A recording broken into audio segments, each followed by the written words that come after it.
বন্ধুরা দেখো, আমার বর আজ এটা কি আম এনেছে। এটাকে নাকি বানানা ম্যাঙ্গো বলে। তোমরা কি আর দেখেছো? আমি তো কখনো দেখিনি, এই প্রথমবারই দেখলাম। আমাদের এখানে এটা 400 টাকা বললো দাম। তার জন্য একটাই এনেছে।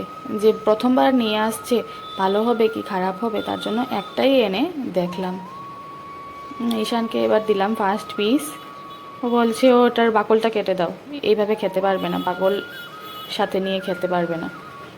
আমি ওই চাকু টাকু দিয়ে কাটতে পারি না, আমি ওই বটি দা দিয়েই কাটি। এমনিতেও কিছুই খেতে চায় না, যা খাবার দেব তাতেই বলবে এখন না মা, পরে খাবো। এই আম দেখে বলছে না খাবে। আমি তো খুব খুশি, নাও ভালো খাও।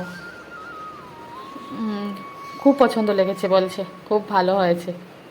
একটা পিস খেয়ে বলছে আরেক পিস দাও। আমি এবার খেয়ে দেখি কেমন। ভালোই লেগেছে, স্বাদই আছে। অনেক টেস্ট। তোমরা কি কোনো দিন এই আমটা খেয়েছো? আমি তো প্রথমবারই খেলাম।